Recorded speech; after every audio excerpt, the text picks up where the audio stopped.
Doctor સ્વામિનાથનને Bharat Ratna award મળવાતા જે સુરતના ખેડૂત ખુશ કે જ્યાં ખેડૂત આગેવાન જયેશ પટેલે સરકારના નિર્ણયને આવકાર્યો છે।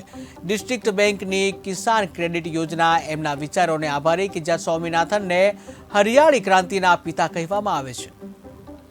હરિયાળી ક્રાંતિના જનક ડૉક્ટર સ્વામિનાથનને ભારત સરકાર ભારત રત્ન આપવાની જાહેરાત થઈ છે। એને કારણે સમગ્ર ગુજરાત અને ખાસ કરીને દક્ષિણ ગુજરાતના ખેડૂત આલમમાં ખૂબ જ ખુશી વ્યાપી છે। ડૉક્ટર સ્વામિનાથને જે રીતે દેશ આઝાદ થયો ત્યારે વિદેશથી અનાજ મંગાવવામાં આવતું હતું।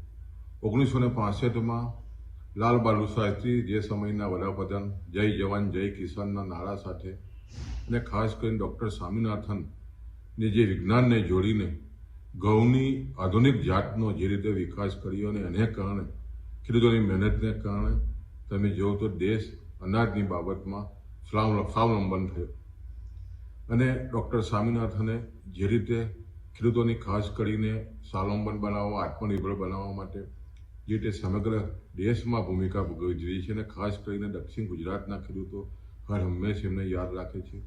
ખાસ કરીને સમગ્ર ભારતમાં સૌ પ્રથમ વખત 0% વ્યાજે ધિરાણ આપવાની યોજના અમારી મધ્યસ્થ બેંકના જે સમયના દિલીપભાઈએ એમના સૂચનથી સલાહ સૂચનથી જે લાગુ કરી અને આજે તમે જુઓ તો સમગ્ર દેશમાં ભારત સરકાર આ 0% વ્યાજની યોજનામાં લગભગ 13 લાખ કરોડથી પણ વધારે ધિરાણ ખેડૂતોને મળી રહ્યું છે। પાયામાં ડૉક્ટર સ્વામિનાથન